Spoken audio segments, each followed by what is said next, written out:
Praise the Lord. जय मसीह की। प्रभु का अनुग्रह और परमेश्वर की शांति हम सभी पर सदा सदा बनी रहे, प्रभु यीशु के नाम में आमीन। मैं हूं प्रभु यीशु मसीह में आपका भाई जेम्स। आज की रविवार की सभा में आप सभी का एक बार फिर से बहुत बहुत स्वागत है। मेरे प्यारे भाई बहनों, आज ये जो अ, ये जो संदेश है ये मैं रिकॉर्ड करके दे रहा हूं। भले ही आप लोग इसे लाइव देख रहे हैं, लेकिन एक्चुअली ये रिकॉर्डिंग मैंने सैटरडे को की है और आज ये लाइव के रूप में आपको दिखाई दे रहा है। और कारण ये है कि पिछले एक हफ्ते से हम लोग घर में नहीं हैं और रविवार को, मतलब जब आप ये संदेश देख रहे हैं तो हम अपने घर पहुंचेंगे। लेकिन मैंने समय निकाल करके एक छोटा सा संदेश आप लोगों के लिए तैयार किया है, मेरे लिए तैयार किया है, क्योंकि आज की परिस्थितियों को देखते हुए ये विषय बहुत ज़रूरी है कि हम मसीह विश्वासी भाई बहन हैं, इस पर अपना ध्यान लगाएं। तो आज की रविवार की सभा में अ, आराधना स्तुति नहीं होगी, जैसा मैंने आपको बताया। ये केवल एक रिकॉर्डिंग है और रिकॉर्डिंग को मैंने लाइव के रूप में, प्रीमियम के रूप में डाला है आप लोगों के लिए, सभी भाई बहनों के लिए, मेरे लिए, ताकि हम संडे हमारा मिस ना हो। तो आइए एक छोटी सी प्रार्थना करेंगे और प्रार्थना के साथ ही आज की सभा को हम शुरू करेंगे। हालेलुया। धन्यवाद पिता परमेश्वर, धन्यवाद करते हैं आपके अद्भुत रीति वाले प्रेम के लिए पिता, जो आपने अपने इकलौते पुत्र को देकर हम सभी पर प्रकट किया। धन्यवाद करते महान पिता परमेश्वर आपके अनुग्रह, आपके महान प्रेम, आपकी तमाम स्वर्गीय और आत्मिक आशीषों के लिए। धन्यवाद करते हैं पिता परमेश्वर इस समय के लिए पिता, कि आपने हमें अवसर दिया पिता परमेश्वर। इतनी भाग दौड़ के बीच में पिता परमेश्वर, बहुत सारे काम मिनिस्ट्री के रह गए, बहुत सारे काम हम नहीं कर पाए, कुछ काम कर पाए, लेकिन तूने मौका दिया कि रविवार की सभा के लिए एक संदेश तैयार कर सके पिता। हम तेरा धन्यवाद करते हैं पिता। तो होने दे आज के संदेश के द्वारा हम सभी आत्मिक रूप से आशीषित होने पाए और तैयार होने पाए, जो चिन्ह आज हम देख रहे हैं पिता परमेश्वर, जैसा कि तूने हमें पहले ही हमारे प्रभु यीशु मसीह के द्वारा बता दिया था, वो सारे चिन्ह देख रहे हैं, उनके द्वारा हम तैयार हो सकें पिता परमेश्वर, खुद को तेरे ग्रहण योग्य बना सके पिता परमेश्वर। तेरा धन्यवाद करते हैं, सारा आदर देते हैं, सारी महिमा देते हैं। इस प्रार्थना को अपने उद्धार करता प्रभु यीशु के नाम में मांगते हैं, आमीन। तो मेरे प्यारे भाई बहनों, चलते हैं आज के विषय की ओर। और आज का विषय, जैसा कि आप लोगों ने देखा ही होगा, नोटिफिकेशन में मैंने दे दिया था। आज का विषय है, प्रभु यीशु ने कहा, देखो घबरा ना जाना। चार मोहरों का असली अर्थ क्या है? मेरे प्यारे भाई बहनों, आज की परिस्थितियों को देखते हुए ये संदेश बहुत जरूरी होता है, क्योंकि वैसे तो मैं इस तरीके के संदेश नहीं बनाना चाहता हूं, लेकिन हमारी आत्मिक उन्नति के लिए बहुत जरूरी है। क्योंकि आज हम देख रहे हैं, जैसे कि प्रभु ने बताया, चारों तरफ युद्ध और युद्ध की चर्चाएं सुन रहे हैं। और सबसे ज्यादा हम ईरान, इराक और अमेरिका का जो युद्ध है, जो बहुत ही दिनों से, काफी दिनों से चल रहा है, उससे देख रहे हैं। तो बहुत सारे लोग इसको अलग अलग तरीके से ले रहे हैं। कोई इसे मोहरों को खुलने के रूप में ले रहा है, तो कोई पुराने नियम की भविष्यवाणियों के रूप में ले रहा है। बहुत सारे लोग हैं, अलग अलग तरीके से ले रहे हैं, लेकिन हम मसीह विश्वासियों को इसे किस तरीके से लेना चाहिए? मेरे प्यारे भाई बहनों, आज जब हम कोई भी चिन्ह देखते हैं तो अधिकतर इन चिन्हों को दो तरीके से लेते हैं। मैंने ये देखा है कि हम मसीह विश्वासी इन्हें दो तरीके से लेते हैं। सबसे ज्यादा पहला, हम केवल रोमांच और जिज्ञासा के लिए देखते हैं। हम इनसे तैयार होने के लिए प्रेरित नहीं होते कि हमें तैयार होना है अपनी आत्मिक उन्नति के लिए, उन तमाम विशेष, विषम और विपरीत परिस्थितियों के लिए खुद को तैयार करना है, खुद को आत्मिक रूप से हम आगे बढ़ें और ज्यादा हम प्रभु के राज्य के लिए कार्य करें। इसमें नहीं, केवल रोमांच में, हाँ ये युद्ध हो रहा है तो ये भविष्यवाणी पूरी हो गई, तो ये युद्ध हो रहा है, अरे ये जिज्ञासा, ये कौन सी भविष्यवाणी है? लेकिन हम देखते हैं कि हमारे जीवन पे कोई भी आत्मिक, जिसे बोलते हैं, असर नहीं दिखाई देता। और दूसरा, घबराहट। बहुत सारे तो ऐसे मसीह हैं जो घबरा जाते हैं, इन सारी बातों को देखकर घबरा जाते हैं। कोई प्रार्थनाएं करने लगता है तो कोई कुछ करने लगता है। लेकिन हमें याद रखना चाहिए मेरे प्यारे भाई बहनों, ये तो होना ही है, ये तो होना ही है। हमें इन सब बातों के लिए तैयार रहना है। लेकिन ये सारे चिन्ह इसलिए हैं कि हम खुद को तैयार करें। ये सारे चिन्ह प्रभु ने हमें पहले ही बता दिए थे। जब हम मत्ती रचित सुसमाचार को पढ़ते हैं 24वें अध्याय में, तो प्रभु ने हमें सब बता दिया था। और ये इसलिए बताया था ताकि हम खुद को आने वाले समय के लिए तैयार कर सकें, खुद को तैयार कर सकें। प्रभु कहते हैं, मत्ती रचित सुसमाचार 24वां अध्याय, चौथे वचन से लेके 8वें वचन तक, मेरे प्यारे भाई बहनों, यहाँ प्रभु कहते हैं, सावधान रहो, कोई तुम्हें बहकाने ना पाए, क्योंकि बहुत से ऐसे होंगे जो मेरे नाम से आकर कहेंगे मैं मसीह हूं, और बहुतों को बहका देंगे। तो सबसे पहले तो प्रभु यहाँ कह रहे हैं कि सावधान रहो, कोई तुम्हें बहकाने ना पाए। और यही परिस्थितियां जो है पहली सदी में भी बन रही थी और लोग अलग अलग तरीके से प्रभु यीशु मसीह के दिन को देख रहे थे। कोई कुछ सोच रहा था, कोई कुछ सोच रहा था, और इसी को लेकर के पौलुस ने भी बता दिया था कि किसी के भी भरमाने में मत आना, किसी भी धोखे में मत रहना। प्रभु का दिन तब तक नहीं आएगा जब तक वो विनाश का पुत्र प्रकट ना हो। अर्थात बहुत सारी बातें हम पहला थिस्सलुनीकियों में देखते हैं, पौलुस ने थिस्सलुनीकी की कलीसिया को बताया था। तो हमें सबसे पहले तो ये याद रखना है कि हम कहीं किसी के बहकाने में ना आ जाएं, क्योंकि कभी कभार क्या होता है कि हम अच्छी बातों के लिए करना चाहते हैं लेकिन उसका इम्पैक्ट गलत पड़ता है। और जब हम सही बातों को सही रीति से नहीं समझते हैं तो तब हम उस समय जब असली बातें हो रही होंगी, असली बातें घटित हो रही होंगी, तब हमें समझ नहीं आएगा और हम किसी भी रीति से उस मसीह विरोधी को या उन परिस्थितियों को नहीं पहचान पाएंगे। तो प्रभु ने इसीलिए कहा कि बहुत सारे लोग होंगे जो मेरे नाम से आकर के कहेंगे ये है वो है, लेकिन और बहुतों को बहका देंगे। और अंतिम दिनों की जो सबसे बड़े जो अंतिम दिन, अंतिम युग के जो अंतिम दिन होंगे, उसकी यहाँ प्रभु यीशु मसीह ने जो चिन्ह बताए हैं वो चिन्ह हैं। प्रभु कहते हैं यहाँ तुम लड़ाइयों और लड़ाइयों की चर्चा सुनोगे, जैसा कि हम देख रहे हैं। आज बहुत सारे लोग इन्हें लड़ाइयों और लड़ाइयों की चर्चा सुन के अब सोच रहे हैं कि बस अब कल ही मसीह विरोधी आ जाएगा और कल ही सब कुछ हो जाएगा, सब चीज ऐसी हो जाएंगी, और बहुत सारी बातें हैं जो अलग अलग तरीके से बताई जा रही हैं। लेकिन प्रभु कहते हैं तुम लड़ाइयों लड़ाइयों की चर्चा सुनोगे, देखो घबरा ना जाना। जब तुम ये विषम परिस्थितियां होती हुई देखो, ये सारी चीजें होती हुई देखो, तब तुम घबरा मत जाना, क्योंकि इनका होना अवश्य है, इनका होना अवश्य है, परंतु उस समय अंत ना होगा। मेरे प्यारे भाई बहनों, अभी मसीह विश्वासियों को बहुत सारी बातें झेलनी है, बहुत सारी बातें जो हैं सहनी है। जैसे पहली सदी की कलीसिया ने सहा है, वैसे ही ये अंतिम सदी की कलीसिया भी तैयार रहे उन बातों के लिए। हम देखते हैं कि हम केवल मसीह को ग्रहण कर रहे हैं केवल अपने आरामदायक चीजों के लिए या प्रॉस्पेरिटी के लिए या चंगाइयों के लिए या बहुत सारे अपने जीवन की कठिनाइयों को कम करने के लिए हम प्रभु यीशु मसीह को ग्रहण कर रहे हैं। लेकिन अब इस अंतिम युग के अंत के दिनों में यदि हम प्रभु को ग्रहण कर रहे हैं तो याद रखें कि हमारे लिए बड़ा प्रतिफल के साथ साथ हमारे लिए बड़ी कठिन चुनौती भी है, जिसके लिए हमें अपने आप को तैयार करना है।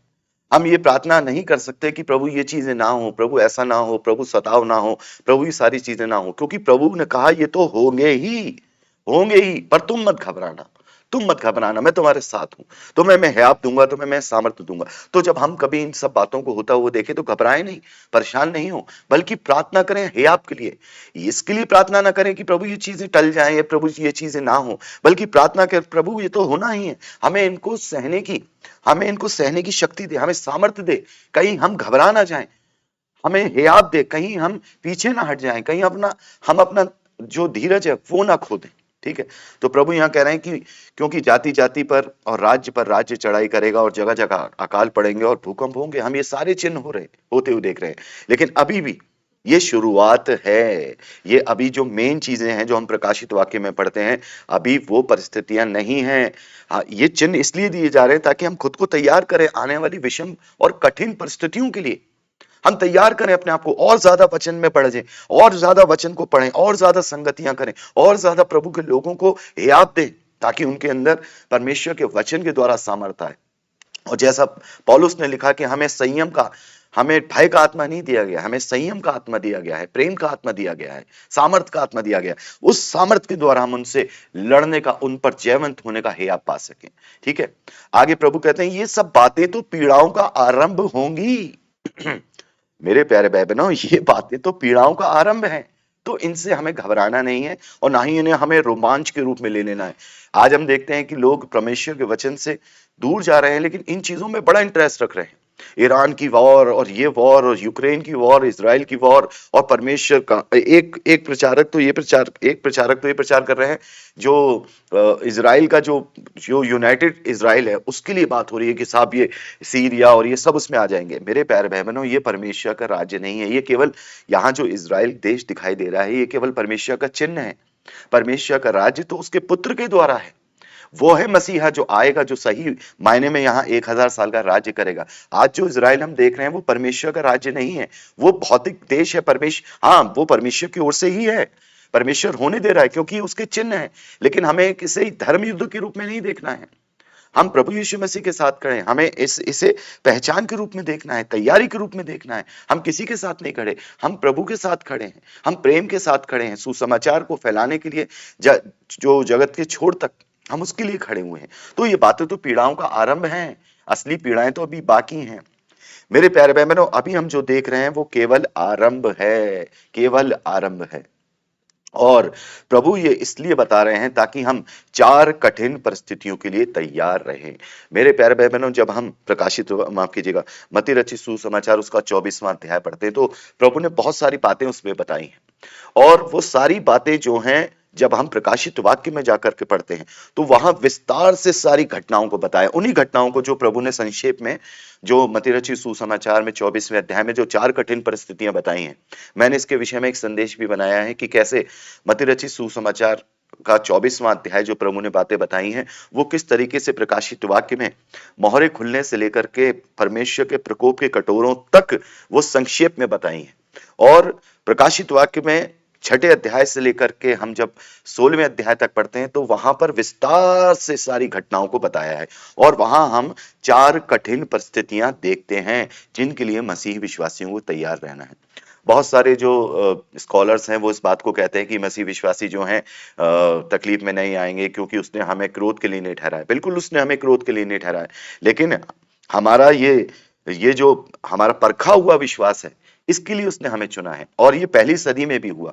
पतरस इस बात को कहते हैं, पतरस कहते हैं कि हमारा परखा हुआ विश्वास प्रभु यीशु मसीह के आने पर उस प्रशंसा के लिए, आदर का और महिमा का कारण ठहरेगा।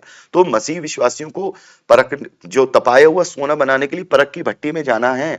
ये परमेश्वर का क्रोध नहीं है। परमेश्वर का क्रोध लास्ट में, जब मसीह विरोधी का, जब साम्राज्य तहस नहस हो जाएगा, तो रही छठी, पांचवी और छठी तरही जब फूकी जाएगी, जब वो सब तहस नहस हो जाएगा, उसके बाद परमेश्वर को क्रोध आएगा। और उससे पहले मसीह विश्वासी उठा लिए जाएंगे, मसीह विश्वासी उठा लिए जाएंगे। लेकिन हमें इन कठिन परिस्थितियों का सामना करना होगा, हमें तैयार रहना होगा। अगर हम कलीसिया में ये प्रचार करेंगे कि नहीं, हमें कठिन परिस्थितियों का सामना नहीं करना पड़ेगा और प्रभु हमें उठा ले जाएगा, और जब हकीकत में हम जब इन परिस्थितियों का सामना करेंगे तो हमारा विश्वास डगमगाएगा, हमारा विश्वास डगमगाएगा और हम इन बातों से अविश्वास की ओर जाएंगे। तो इसलिए अगर पहले से हम तैयार रहें कि हाँ, इन कठिन परिस्थितियों को हमें झेलना है और इसकी सामर्थ्य हमें प्रभु देगा और इसका प्रतिफल बहुत बड़ा है, इसका प्रतिफल बहुत बड़ा है। तो 4 कठिन परिस्थितियों के लिए हमें तैयार रहना है। पहली, 4 मोहरों को खोले जाने का समय। देखिए, जब हम प्रकाशित वाक्य को पढ़ते हैं तो वहां पर क्रम अनुसार सारी चीजों को बताया गया है। सबसे पहले 7 मोहरों को खोले जाने का वर्णन है, ठीक है। और उसमें भी 2 हिस्से हैं, उसमें 2 हिस्से हैं। पहली 4 मोहरें अलग हैं और बाकी की जो 5वीं और छठी मोहर है वो अलग है, और 7वीं मोहर वो भी अलग पार्ट है। 7वीं मोहर का मतलब 7 तुरही को फूका जाना। तो सबसे पहले जो 4 कठिन परिस्थितियां मसीह विश्वासी फेस करेंगे, उनमें से पहली है मेरे प्यारे भाई बहनों, 4 मोहरों को खोले जाने का समय। और दूसरा है 5वीं और छठी मोहरों को खोले जाने का समय। और तीसरा है मेरे प्यारे भाई बहनों, पहली तुरही से छठी तुरही का समय। पहली तुरही से छठी तुरही अर्थात 7वीं मोहर खोली जाएगी। मतलब देखिए, यहाँ 4 मोहरें खोली जाने का समय हो गया, पहली परिस्थिति। दूसरी हो गई 5वीं और छठी मोहर, ये दोनों आपस में मिली हुई हैं। और तीसरी 7वीं मोहर खुलने के साथ शुरू होती है, जिसमें पहली तुरही से लेकर के छठी तुरही के फूके जाने का समय है। ये तीसरी कठिन परिस्थिति होगी। और चौथी और अंतिम 7वीं तुरही जब फूकी जाएगी, उसके बाद जो मसीह विरोधी का समय है वो शुरू होगा, मसीह विरोधी का राज्य स्थापित होगा। और उसके बाद यहां हम देखते हैं कि जो जो प्रकोप के कटोरे हैं, इसके बाद क्रोध के प्रकोप के कटोरे डाले जाएंगे, लेकिन वो हमारे लिए नहीं है। 4 कठिन परिस्थितियां मसीह विश्वासियों के लिए हैं, क्योंकि मसीह विरोधी के समय में ही कलीसिया उठा ली जाएगी। उसके बाद जो 7 प्रकोप के कटोरे हम देखते हैं, है ना, प्रकोप के कटोरे जो देखते हैं प्रकाशित वाक्य में, वो मसीह विश्वासियों के लिए नहीं है, वो मसीह विरोधी के साम्राज्य के लिए है। उसके ऊपर वो पढ़ेंगे, उसको बर्बाद करेंगे, ठीक है। उसके बाद प्रभु के द्वितीय आगमन का समय होगा। तो मसीह विश्वासियों के लिए 4 कठिन परिस्थितियां आएंगी और हमें इनके लिए तैयार रहना है। पहला 4 मोहरें, दूसरा 5वीं और छठी मोहर, तीसरा 7वीं मोहर के साथ साथ पहली तुरही से लेकर छठी तुरही का फूका जाना, चौथा 7वीं तुरही के फूके जाने के साथ मसीह विरोधी का आगमन और मसीह विरोधी के राज्य की स्थापना की जाएगी। आइए हम विस्तार से समझते हैं और हमें प्रभु की एक बात को भी ध्यान रखना है, बड़े ध्यान से। इस बात को हमें ध्यान रखना है। कई कई बार क्या हो रहा है कि हम बहुत सदियों से देख रहे हैं सारी चीजें। कभी कभी युद्ध हो जाता है, फिर बंद हो जाता है, कभी युद्ध हो जाता है, कभी बंद हो जाता है, कभी आर्थिक स्थिति भी हो जाती है, आर्थिक मंदी भी आ जाती है, कभी महामारी कोरोना के रूप में हम देखते हैं वो भी आ जाती है। तो हमें लगने लगता है कि ये तो रही फूकी गई है, या फिर या ये मोहरों को खोला जाना है। नहीं, मैंने आप लोगों को बताया ये सब आरंभ की चिन्ह है, ये आरंभ के चिन्ह है। ये सब जो होंगे ना वो एक साथ होंगे, लगातार होंगे। हमें प्रभु की इस बात को ध्यान रखना है। देखिए प्रभु ने मत्ती रचित सुसमाचार उसके 24वें अध्याय 22वें वचन में बताया है, और यदि वह दिन घटाए ना जाते तो कोई प्राणी ना बचता, परंतु चुने हुओं के कारण वह दिन घटाए जाएंगे। तो यहाँ प्रभु कह रहे हैं कि अगर ये जो चार विपरीत परिस्थितियां, जो कठिन परिस्थितियां, जो जिसकी भविष्यवाणी की है प्रभु ने, की फिर प्रकाशित वाक्य में भी बताया, अगर इनको बहुत ज्यादा के लिए, बहुत दिनों के लिए किया जाता, बहुत सालों के लिए किया जाता, तो इस धरती पर कोई प्राणी नहीं बचता। लेकिन जो चुने हुए हैं, अर्थात जो विश्वासी हैं, उस वक्त जो वो उस वक्त उन परिस्थितियों को झेलेंगे, उन परिस्थितियों को सहेंगे, पवित्र आत्मा की सामर्थ्य के द्वारा, प्रभु की सामर्थ्य के द्वारा, उनके कारण उनके दिन घटाए जाएंगे। आप समझिए इस बात को। ऐसा नहीं होगा कि 1 साल में कुछ हो गया, फिर 2 साल में कुछ हो गया, फिर 3 साल में। नहीं, इनका समय कम रहेगा, इनका समय बहुत कम रहेगा, ताकि विश्वासी इन्हें जो है साहस के साथ झेल पाए। ऐसा नहीं होगा कि आज विपत्ति हो गई, फिर 3-4 साल बाद के बाद दूसरी तुरई फूकी गई, फिर 3-4 साल के बाद फिर चौथी तुरई फूकी गई, या फिर 1 साल बाद पहले पहली मोहर खुली, फिर 4-7 साल बाद। नहीं, यहाँ इस वचन के द्वारा हमें पता लगता है, प्रभु कहते हैं ये दिन घटाए जाएंगे, अर्थात ये समय काल बहुत लंबा नहीं होगा। अर्थात ये चारों कठिन परिस्थितियां बहुत लंबे समय के लिए नहीं होंगी, बहुत लंबे समय के लिए नहीं होंगी। तो उसका मतलब ये है कि ये सभी बातें लगातार घटेंगी, अर्थात पहली मोहर खुलेगी, फिर दूसरी, लगातार। इसमें बीच में गैप नहीं होगा, इसमें बीच में कोई गैप नहीं होगा, लगातार परिस्थितियां बदलेंगी। और सबसे लास्ट में जो 7 साल का ट्रिब्यूलेशन पीरियड है वो चलेगा। छठी मोहर के खोले जाने पर 3.5 साल का ट्रिब्यूलेशन पीरियड, जहां पर वो 2 गवाह होंगे। फिर उसके बाद 7वीं मोहर को खोले जाने के बाद, माफ कीजिएगा, 7वीं तुरही को फूके मैं गलत बोल गया। छठी मोहर को खोले जाने के बाद जो है, छठी मोहर को खोले जाने के बाद जो है वो 3.5 साल का समय रहेगा, और 7वीं मोहर को खोले जाने के बाद मसीह विरोधी का 3.5 साल का। तो वो 7 साल तो होंगे, लेकिन उससे पहले कितना समय होगा? 1 साल, 2 साल। लेकिन जो भी होगा, जो भी होगा, ये लगातार होगा, लगातार होगा। इसमें कोई गैप नहीं होगा। हमें ये समझना होगा कि इसमें कोई गैप नहीं होगा, लगातार चलेगा। इसलिए हमें सब बातों को गहराई से समझना होगा, ताकि हम भटके नहीं। सबसे पहले हम 4 मोहरों को देखेंगे, ठीक है? और यहाँ गौर करने वाली बात यह है कि यहाँ पहली 4 मोहरों को जब खोला जाता है, तो वहां पर हम 4 घोड़ों को देखते हैं, 4 घोड़ों को देखते हैं और उसके सवारों को देखते हैं। सारी किसी और घटना में घोड़ों का और घुड़सवारों का जिक्र नहीं है। तो उसका क्या अर्थ है? इसका अर्थ है, घोड़ा शक्ति को दर्शाता है, घोड़ा रफ्तार को दर्शाता है, ठीक है? रफ्तार और समय को दर्शाता है। और जो सवार है वो अधिकार को और निर्देशन को, उस निर्देश को दर्शाता है कि उसे क्या करना है, ठीक है? क्योंकि जहां पर सवार उस घोड़े को ले जाएगा, वो घोड़ा वहीं जाएगा, घोड़ा अपनी मर्जी से नहीं जाएगा। तो घोड़ा जो है शक्ति को दर्शा रहा है, घोड़ा जो है रफ्तार को अर्थात समय को दर्शा रहा है, समय काल को दर्शा रहा है। और जो सवार है उस समय काल में क्या होगा, उस समय काल में क्या घटित होगा, उसको दर्शा रहा है। तो आइए सबसे पहले देखते हैं पहले घोड़े के विषय में, जहां पर पहली मोहर के विषय में हम देखते हैं। प्रकाशित वाक्य उसका 6 अध्याय पहले और दूसरे वचन में यहाँ लिखा है, फिर मैंने देखो कि मेमने ने उन 7 मोहरों में से एक को खोला, अर्थात प्रभु यीशु मसीह ने पहली मोहर को खोला। उन चारों प्राणियों में से एक का गर्जन सा शब्द के समान शब्द सुना। मैंने दृष्टि की, और एक श्वेत घोड़ा है। बड़े ध्यान से क्या लिखा है यहाँ? एक श्वेत घोड़ा है, सफेद घोड़ा है, व्हाइट हॉर्स, ठीक है? और उसका सवार धनुष लिए हुए है। बड़े ध्यान से, यहाँ पर हम जो देख रहे हैं धनुष तो लिए हैं, लेकिन तीर नहीं। यहाँ पे धनुष बाण नहीं लिखा, केवल धनुष लिखा है। सवार धनुष लिए हुए है, ठीक है? और उसे एक मुकुट दिया गया है। बड़े ध्यान से, यहाँ पर हम देखते हैं उसको एक मुकुट है, मुकुट दिया गया है। और वह जय करता हुआ निकला है, और भी जय प्राप्त करे। मेरे प्यारे भाई बहनों, तो यहाँ पर हम 3 प्रमुख बातों को देखते हैं। अब इसके विषय में बात करेंगे। वैसे स्कॉलर्स इसको जो है मसीह विरोधी से जोड़ते हैं। मेरे प्यारे भाई बहनों, ये मसीह विरोधी नहीं है। बहुत सारे लोग इसके सफेद घोड़े और धनुष को और जय करता हुआ निकला और जय प्राप्त करे को लेकर के ये प्रिडिक्शन लगाते हैं कि ये मसीह विरोधी है। नहीं, ये मसीह विरोधी नहीं है, ये समय काल है। ये घोड़ा सवार कोई मसीह विरोधी नहीं है, ये समय काल को दर्शा रहा है। मैंने बताया ना, ना तो कोई घोड़ा है ना कोई सवार है, ये दोनों प्रतीकात्मक रूप से जो भी इनके पास दिखाया गया है, कलर दिखाए गए हैं, ये प्रतीकात्मक समय काल और उस समय क्या घटेगा उसको दर्शा रहा है। तो यहां पर भी सबसे पहले जो जो जो जो पहली कठिन परिस्थिति होगी, उसकी जो पहली निशानी है वो क्या होगा। देखिए यहां हम तीन प्रमुख बातों को देखते हैं। सबसे पहले हम क्या देख रहे हैं, सफेद रंग। सफेद रंग किसको दिखाता है, धार्मिकता को दिखाता है और शांति को दिखाता है। ठीक है, धार्मिकता और शांति को दर्शाता है।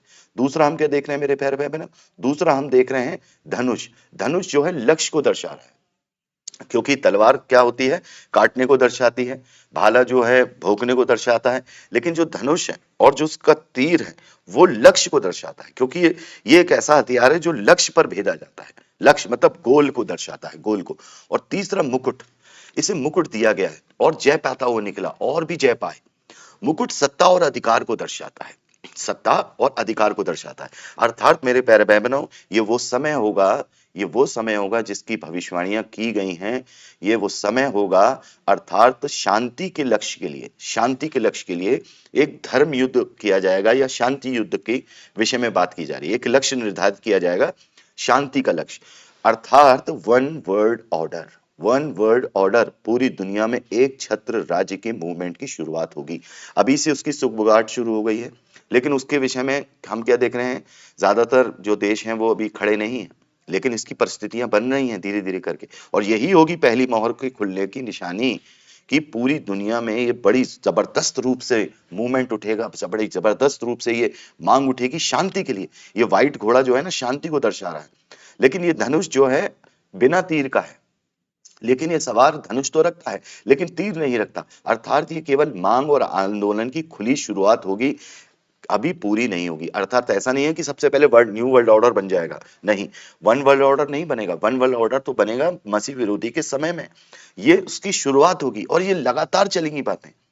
हम ये सोचेंगे कि इसमें 10 15 20 साल लगेंगे, नहीं, ये शुरुआत इससे होगी और लगातार कब हम मसीह विरोधी तक पहुंच जाएंगे, हमें हम देखते देखते ही सारी चीजों को देखिए किस तरीके से होगा। सबसे पहले तो ये मांग उठेगी कि भाई शांति के लिए सारी चीजें करेंगे, लेकिन वो अभी पूरी नहीं होगी। इसके लिए तुरंत बाद दूसरा समय काल शुरू होगा। इस वन वर्ल्ड ऑर्डर को पूरा करने के लिए जो दुनिया भर के जो तानाशाह हैं, जो आज भी हम क्या देख रहे हैं, कुल मिला के 10 तानाशाहों को देख रहे हैं। 10 तानाशाह इस दुनिया में, जो चुने हुए भी हैं, कुछ उनमें से जो हैं कुछ चुने हुए तानाशाह हैं, मतलब उन्हें चुना गया है बाकायदा प्रेसिडेंट के लिए, जैसे डोनाल्ड ट्रंप है, ठीक है। और कुछ जो हैं बने हुए हैं, जबरदस्ती सत्ता पे कायम है, जैसे कि इजराइल का प्रेसिडेंट है, जैसे कि रूस का पुतिन है, या चाइना में हम देख रहे हैं, या कुछ नॉर्थ कोरिया में देख रहे हैं, ठीक है। और इंडिया में भी हम देख रहे हैं कि चुना हुआ राजा है, लेकिन एक तानाशाही के रूप में कार्य चल रहा है। तो ये सब मिलकर के क्या करेंगे, वन वर्ल्ड ऑर्डर बनाने के लिए जो है युद्धों की शुरुआत करेंगे, युद्धों की, क्योंकि कोई मानेगा कोई नहीं मानेगा। जिसका एक छोटा सा प्रारूप हम ईरान और अमेरिका का युद्ध देख रहे हैं। वहां क्या है, केवल जो वहां अपना एक छत्र राज्य स्थापित करने के लिए ना, रीजन चेंज करने के लिए है, कि भाई उनकी सारी चेंज कर दे मिडिल ईस्ट में जो है। किस लिए हो रहा है ये, इसीलिए हो रहा है ताकि कोई पावर ना रहे। तो शांति की स्थापना करने के लिए, पहले समय काल को पूरा करने के लिए दूसरा समय काल तुरंत शुरू होगा। और अगर हम ये कहें कि भाई ईरान और अमेरिका के युद्ध की इसकी शुरुआत है, तो मे बी पॉसिबल, हमें नजर बनाए रखना है, हम डिनाई नहीं कर सकते। हो सकता है कि वो इसकी शुरुआत हो, तो हमें इसके डिनाई नहीं करना। हो सकता है इतना युद्ध बढ़ जाए कि ये वन वर्ल्ड ऑर्डर की तरफ जा रहा है, ठीक है। तो इसके तुरंत बाद दूसरा समय काल शुरू होगा, अर्थात दूसरी मोहर को खोले जाने का समय। प्रकाशित वाक्य 6 अध्याय 3 और 4 वचन यहां पर लिखा है, जब उसने दूसरी मोहर खोली तो मैंने दूसरे प्राणी को ये कहते हुए सुना, आ, फिर एक और घोड़ा निकला, अर्थात एक और समय काल शुरू हुआ, जो लाल रंग का था, लाल रंग का था। इसके सवार को यह अधिकार दिया गया कि पृथ्वी पर से मेल अर्थात शांति उठा ले। अर्थात शांति कायम करने के लिए शांति खत्म की जाएगी। वन वर्ल्ड ऑर्डर जो सफेद घोड़ा दर्शा रहा है, शांति की स्थापना के लिए पहले शांति उठा ली जाएगी। यहाँ मेल उठाने का मतलब है शांति उठा ली जाएगी ताकि लोग एक दूसरे का वध करें। और एक बड़ी तलवार, तलवार जो है यहाँ विश्व युद्ध को दर्शा रहा है। तो यहाँ पर हम जो देख रहे हैं तलवार, तलवार जो है विश्व युद्ध को दर्शा रहा है। तो अभी जो युद्ध हो रहा है वो वर्ल्ड वॉर नहीं है। वर्ल्ड वॉर का मतलब है पूरी दुनिया के देश आपस में लड़ेंगे, दो गुट बनेंगे, तीन गुट बनेंगे जो अलग अलग बात करेंगे, और तब जाकर के बड़ा विनाश होगा। तो तलवार विश्व युद्ध को दिखाती है, ठीक है। और लाल रंग जो है रक्तपात को दर्शाता है। इतना रक्तपात अभी हम देख रहे हैं, अभी तो कुछ भी नहीं है, तो केवल पीड़ाओं का प्रारंभ है। लाल रंग रक्तपात को दर्शाता है, अर्थात विश्व शांति और एक छत्र राज्य के लिए बड़ा युद्ध जिसमें भारी संख्या में विनाश होगा, और ये लगातार होगा। ऐसा नहीं है कि वर्ल्ड न्यू वर्ल्ड जो है वन वर्ल्ड ऑर्डर बनाने की मांग उठेगी, फिर 4-5 बार युद्ध, 4-5 साल बाद युद्ध होगा, नहीं। ये सब लगातार होगा, लगातार, इसमें गैप नहीं होगा। और ये कितना समय होगा, एक इसमें ये हम ये भी नहीं कह सकते ये चारों मोहर खुलने, ये चारों समय काल केवल 1 साल का ही हो, 1.5 साल का हो, ठीक है।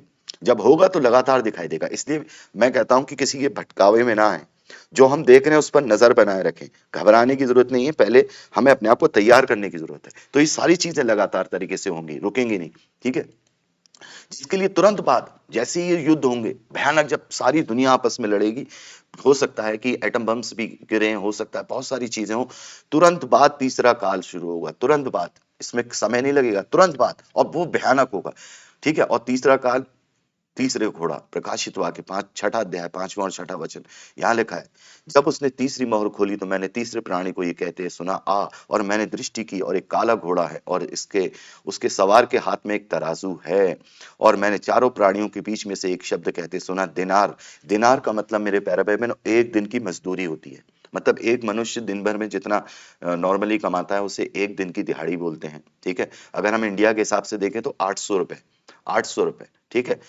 तो यहां पर दिनार का सेर भर गेहूं और दिनार का 3 सेर जौ पर तेल और दाखरस को हानि न करना। अर्थात जैसे ही ये लड़ाई उस चरम पे पहुंचेगी जब लोग बर्बाद हो चुके होंगे। अभी भी मैं देख रहा था न्यूज में एक कि अमेरिका कितने लाखों अरबों डॉलर रोज खर्च कर रहा है, ईरान भी खर्च कर रहा होगा।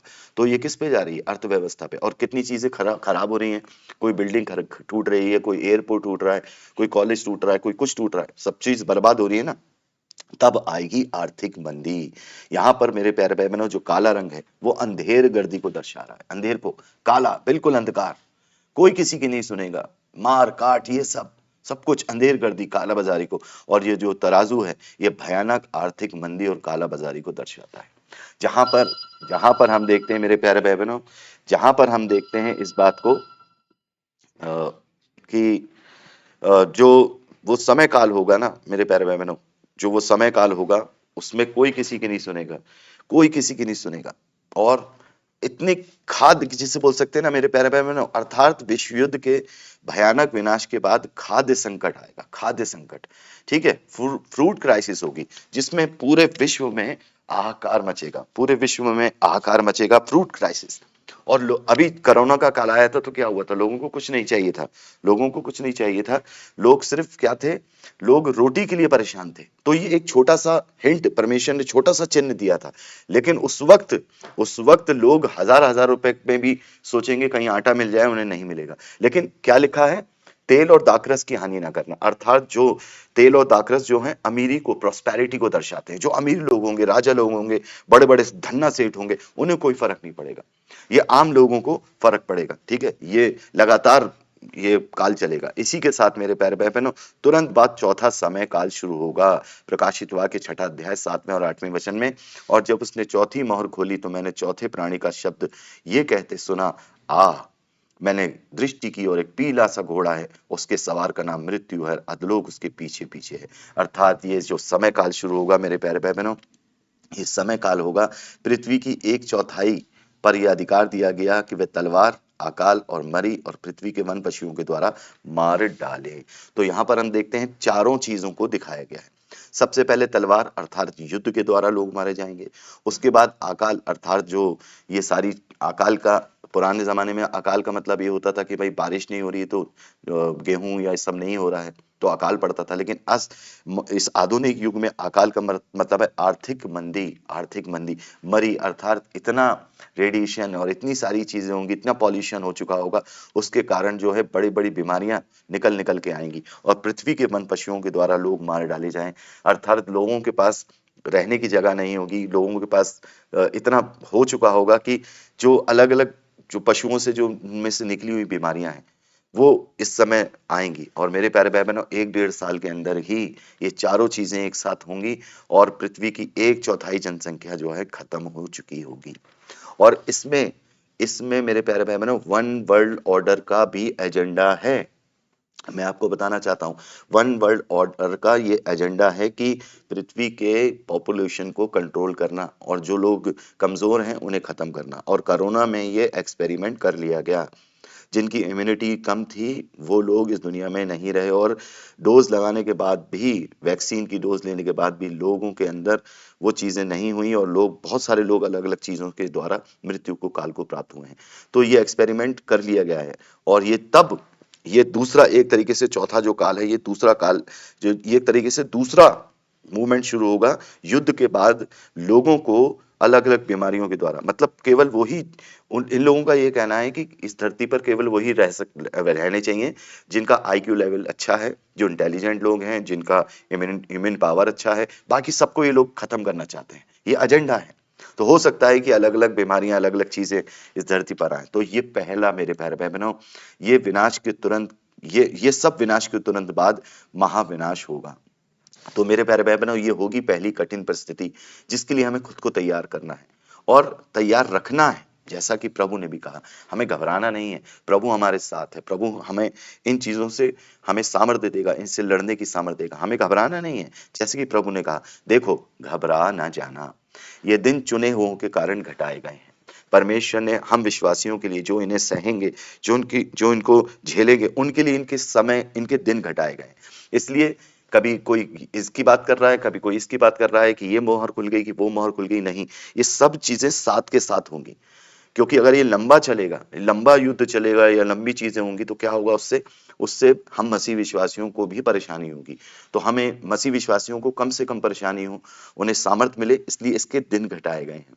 तो ये चीजें होंगी, लेकिन लगातार होंगी, एक साथ होंगी। अर्थात जब ये घटेगा तो उसका समय काल छोटा होगा, अर्थात 1 या 2 साल का, या इससे भी कम हो सकता है। और ये एक साथ होगा, ठीक है, हो सकता है इससे भी कम हो और ये एक साथ ही होगा। दूसरी कठिन परिस्थिति मेरे प्यारे भाई बहनों, मसीह विश्वासियों के लिए, क्योंकि इस वक्त ये जो चार जो चीजें बताई हैं, जबकि ये मिला करके एक ही समय काल बनेगा। ठीक है, क्या बनेगा, पहले वन वर्ल्ड ऑर्डर के लिए मूवमेंट शुरू होगा, उसको लाने के लिए युद्ध होगा, युद्ध के द्वारा आर्थिक मंदी आएगी, आर्थिक मंदी के द्वारा क्या होगा, महाविनाश, 25% आबादी खत्म होगी। तब मेरे प्यारे भाई बहनों, इससे, ये जो युद्ध लड़ा जाएगा, कहीं ना कहीं ये शांति के लिए तो लड़ा जाएगा, लेकिन एक धर्म युद्ध के रूप में भी लड़ा जाएगा। आज भी तो ईरान और अमेरिका में जो युद्ध है उसे धर्म युद्ध देने का प्रयास किया जा रहा है, जबकि वो धर्म युद्ध नहीं है, पॉलिटिकल युद्ध है। ठीक है, तो ये धर्म युद्ध के रूप में होगा, जिसमें दूसरी कठिन परिस्थिति ये बनेगी कि मसीह विश्वासियों का बहुत भयानक वाला सताव होने वाला है। ये तब होगा। ये पहली कठिन परिस्थिति तो परमेश्वर की ओर से जो भी ये सब चीजें हमें दिखाई देंगी कि भाई ये सब चीजें हो रही हैं, समय काल चल रहा है, युद्ध हो रहे हैं, सारी चीजें। लेकिन दूसरी कठिन परिस्थिति टारगेटेड होगी, टारगेटेड मसीह विश्वासी टारगेटेड होंगे। देखते हैं इसे हम प्रकाशित वाक्य 6 अध्याय 9वें वचन से लेके 11वें वचन तक। जब उसने 5वीं मोहर खोली तो मैंने वेदी के नीचे उन प्राणों को देखा जो परमेश्वर के वचन के कारण और उसकी गवाही के कारण जो उन्होंने दी थी वध किए गए थे। और उन्होंने बड़े शब्द से पुकार कर कहा, हे प्रभु, हे पवित्र और सत्य, तू कब तक न्याय ना करेगा और पृथ्वी के सब रहने वालों से हमारे लहू का पलटा कब तक ना लेगा। और उनमें से हर एक को एक श्वेत वस्त्र दिया गया और उनसे कहा गया, और थोड़ी देर तक विश्राम करो, जब तक कि तुम्हारे संगी दास और भाई जो तुम्हारे समान वध होने वाले हैं उनकी गिनती पूरी ना हो ले, उनकी गिनती पूरी ना हो ले। अर्थात ये वध होने वालों की गिनती पूरी होने का समय होगा। मान लीजिए कि कि इतना भयानक सताव होगा, क्योंकि सारे के सारे घुटने टेक चुके होंगे, वो समय ऐसा होगा कि सारे के सारे जितने भी अलग-अलग धर्म के लोग हैं वो इस वन वर्ल्ड ऑर्डर के आगे घुटने टेक चुके होंगे, लेकिन ये मसीह विश्वासी जो होंगे वो अपने आप में बिल्कुल बाइबल और बाइबल की चीज़ों को, क्योंकि उस वक़्त ये मूवमेंट होगा कि भई ये धर्म हटाओ, ये चीज़ हटाओ, धर्म ही है सारी चीज़ों का सारी चीज़ों को लेकर के। लेकिन सच्चे मसीह विश्वासी क्या होंगे? डटे रहेंगे। तब क्या होगा? उनको सताव होगा, उनका उत्पीड़न होगा और वध किया जाएगा। तो हमें अपने आप को तैयार रखना है। हमें अपने आप को तैयार रखना है, क्योंकि प्रभु के लिए अगर हम उसकी गवाही के लिए या उसके लिए हम अगर वध होने के योग्य ठहरते हैं, तो ये हमारे लिए बहुत बड़ा प्रतिफल है। प्रभु ने भी तो कहा, यदि कोई मेरे लिए तुम्हें सताए, झूठे मुकदमे करे या कुछ भी करे तो बड़े आनंदित होना, क्योंकि स्वर्ग में तुम्हारे लिए बड़ा प्रतिफल है।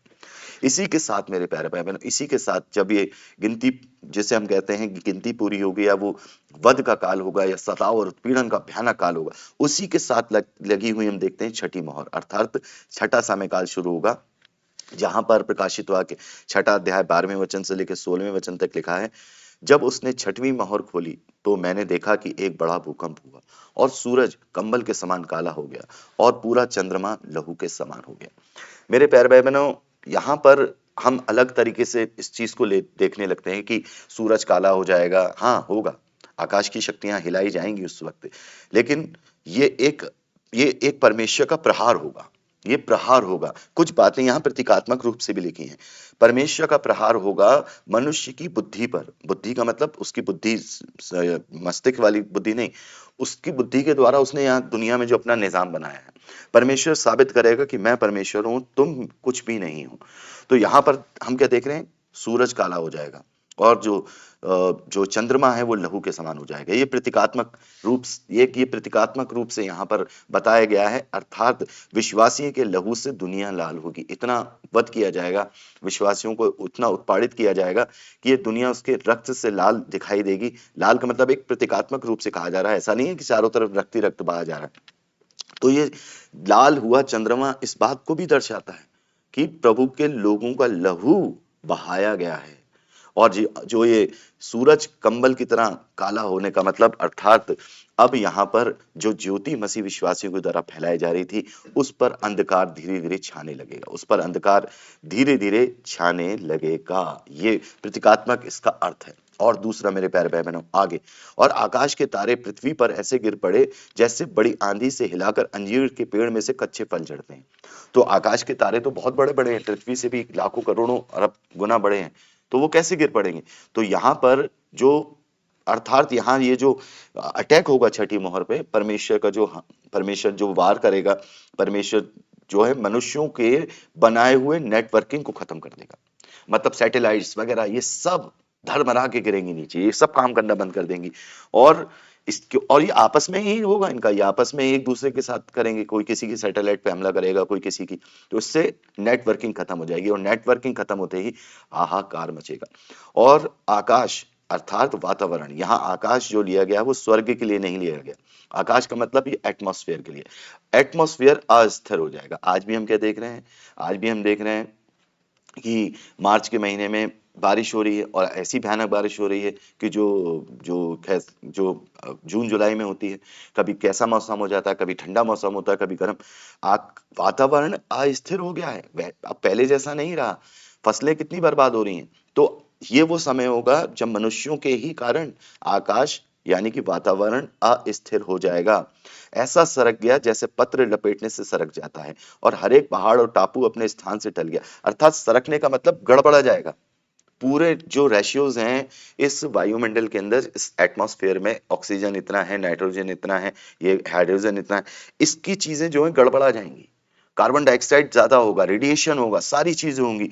उससे क्या होगा मेरे प्यारे भाई बहनों? इस धरती की जो प्लेट्स है, टेक्टेट्स जो प्लेट्स हैं और जो टापू हैं, जो पहाड़ हैं, कच्चे पहाड़ हैं, ये सब डगमगाएंगे और बहुत तेज से होगा।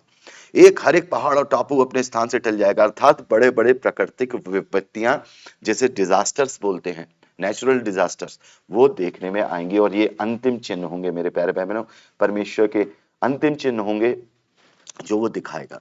पृथ्वी के राजा अर्थात प्रधान, सरदार और धनवान, सामर्थी लोग, हर एक दास स्वतंत्र पहाड़ों और गुफाओं, चट्टानों के जा छिपे, अर्थात वो लोग बंकरों में घुसेंगे।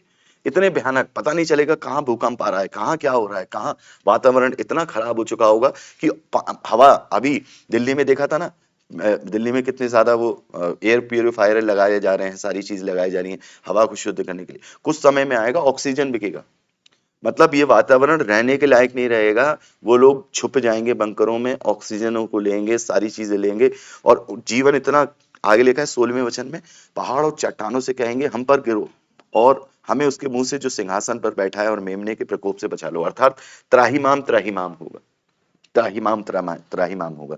ये छठी मोहर खुलने का समय होगा मेरे प्यारे भाई बहनों। और ये सबसे बड़ा चिन्ह होगा, ये सबसे बड़ा चिन्ह होगा, अंतिम चिन्ह होगा, जो परमेश्वर अपने होने का एहसास मनुष्यों को दिखाएगा। और उसके तुरंत बाद तीसरी कठिन परिस्थिति शुरू होगी। तो पहली परिस्थिति वो 4 मोहरें, वो समय काल, युद्ध का, अकालों का। दूसरी परिस्थिति वो समय जब परमेश्वर की ओर से विपत्तियां जो मसीह विश्वासियों पर जो विपत्ति आएगी, उनके वध होने का, उत्पीड़न का, और परमेश्वर की ओर से चिन्ह दिखाए जाएंगे। ठीक, इसके बाद ही तीसरा कठिन परिस्थिति शुरू होगी। लेकिन प्रभु कहता है घबरा ना जाना, क्योंकि चुने हुओं के लिए ये दिन घटाए गए हैं। याद रखें, ये दिन घटाए गए हैं, हमें घबराना नहीं है। ये बहुत बड़ा लंबा समय काल नहीं होगा, ये समय काल छोटा होगा, ताकि मसीह विश्वासी परमेश्वर की सामर्थ्य के द्वारा इसे सह सके। तीसरी कठिन परिस्थितियां, 7 तुरही को फूका जाना और अंतिम विपत्तियां। 7वीं मोहर खुलते ही 7 तुरहियों को फूके जाने का वर्णन है। और ये 7 तुरहियां 7 विपत्तियां हैं, जो परमेश्वर के अंतिम चिन्हों के रूप में, अंतिम चिन्हों के रूप में दिखाई जाएंगी, और ये लगातार होंगी। जैसा हम देख रहे हैं ना, ये दिन घटाए गए हैं। ऐसा नहीं है कि ये 1 साल तक ये चलेगा, फिर 2 साल तक ये चलेगा, नहीं। 7 तुरहियों का फूका जाना और अंतिम विपत्तियां। यहाँ पर हम देखते हैं पहली जब तुरही फूकी जाएगी, तो यहाँ 1/3 के लिए लिखा है, यानी कि आप इसे पूरा पढ़ लीजिएगा। मतलब पृथ्वी जल जाएगी, 1/3 पृथ्वी जल जाएगी, और ये परमेश्वर के प्रकोप से होगा। और ये परमेश्वर का क्रोध नहीं है, ये चिन्ह है, ये चिन्ह है। पृथ्वी इतनी गर्म हो चुकी होगी, सूरज इतना तापमान हो चुका होगा कि जंगल के जंगल आग लगेंगे, 1/3 पृथ्वी बर्बाद हो जाएगी। ठीक है, 8वें अध्याय में हम पढ़ सकते हैं प्रकाशित वाक्य में। दूसरा, हम देखते हैं कि 1/3 समुद्र लहू बन जाएगा, अर्थात जिसे हम बोल सकते हैं पॉल्यूटेड हो जाएगा, जिसमें से 1/3 मछलियां और 1/3 जो जहाज हैं उसमें रहने वाले, वो बर्बाद होंगे। ये भी परमेश्वर की ओर से डिजास्टर रहेगा। तीसरा मेरे प्यारे भाई बहनों, हम देखते हैं जो पीने का पानी है, 1/3 पीने का पानी जहरीला हो जाएगा, जहरीला हो जाएगा, वो पीने के योग्य नहीं रहेगा। और चौथी विपत्ति हम देखते हैं कि जो सूरज और चांद है, जैसे बोल सकते हैं सूरज की जो जो तपन है, वो 1/3 क्या हो जाएगी, कम हो जाएगी, जिससे ये समझिए कि शायद वो जो आइस एज का जो जमाना था, उस समय के जमाने जैसा होगा। और ये सारे चिन्ह होंगे, और हम देखते हैं कि वहां परमेश्वर ये अंतिम चिन्ह दिखा रहा है। और पांचवा हम देखते हैं मेरे प्यारे भाई बहनों, जो टिड्डियों का जो होगा 5 महीने का, तो ये टिड्डियों का आतंक जो है, ये बहुत ही एक तरीके से हम सोच सकते हैं कि अलग तरीके का होगा। ये एक अलग जैसे हम सोचते हैं कि ये जो टिड्डियां हैं, ये टिड्डियां शायद वैसी टिड्डियां होंगी जन वाली, जो जंगली वगैरह टिड्डियां होती हैं जो फसल वगैरह खाती नहीं। ये एक, ये जो टिड्डियां होंगी ना मेरे प्यारे भाई बहनों, ये एक अंतिम वार के रूप में हम देखते हैं। अंतिम वार, जैसे मकदून की वार बोलते हैं, जैसे उस युद्ध बोलते हैं। ठीक है, उस विनाश के पुत्र का जो युद्ध है, ये अंतिम उस वन वर्ल्ड ऑर्डर के खिलाफ युद्ध होगा, जिसमें ये जो टिड्डियां हैं बड़े बड़े बख्तरबंद हथियारों को दर्शाती हैं, हेलीकॉप्टर्स को दर्शाती हैं, सेना को दर्शाती हैं। ठीक है, और दूसरी चीजों को, जो सारी चीजें हैं, उनको दर्शाती है। ठीक है, और छठी तुरही में हम देखते हैं मेरे प्यारे भाई बहनों कि जो 200 मिलियन की जो सेना दिखाई गई है, उस ये सारी चीजें, छठी तुरही का काल थोड़ा लंबा होगा। छठी तुरही का काल 3.5 साल का रहेगा, इस छठी तुरही का काल। इससे पहले जो होगा वो समय काल कम कम होगा, लेकिन छठी तुरही लगते ही 7 साल का महाक्लेश का समय शुरू हो जाएगा। जो 7 इयर्स ग्रेट ट्रिब्यूलेशन पीरियड है, वो छठी तुरही से फूकते ही शुरू होगा। इसमें हम देखते हैं कि एक अंतिम युद्ध जो मकदोन का जिसे युद्ध कहा जाता है, मैं इसको बनाऊंगा तो बड़ा बन जाएगा, इसको मैं और भी ज्यादा डिफाइन अगले किसी और संदेश में करूंगा। और हम देखते हैं 2 गवाह इसी पीरियड में, जो 2 गवाह दिखाए गए हैं, 3.5 साल तक गवाही देंगे। अब ये 2 गवाह कोई पर्टिकुलर 2 व्यक्ति होंगे या 2 जातियां होंगी, इसको हमें देखना होगा, इस पर हमें ध्यान देना होगा। लेकिन हम दोनों तरफ ही अपना नजर बनाए रखेंगे। हो सकता है ये दो पर्टिकुलर व्यक्ति हों, एलिया और मूसा, या एलिया या जो है जो हनोक है वो हों। लेकिन हो सकता है ये दो जातियां भी हों, दो जातियां अर्थात विश्वासी और यहूदी लोगों में से विश्वासी, ये दो जातियां भी हों जो अंतिम 3.5 साल तक परमेश्वर के वचन का प्रचार करेंगी। खैर जो भी हो, ये 3.5 साल का ये प्रचार का काल रहेगा। चाहे वो दो गवाह पर्टिकुलर व्यक्ति करे, चाहे वो जो दो पर्टिकुलर जातियां करें, उसको हमें देखना होगा। लेकिन ये 3.5 साल तक जबरदस्त जो है क्या चलेगा, प्रचार चलेगा। लेकिन इसी 3.5 साल तक एक और मूवमेंट चलेगा जो कि हम प्रकाशित वाक्य 13वें अध्याय में पढ़ते हैं, पहले पशु के विषय में। वो अलग मूवमेंट चल रहा होगा।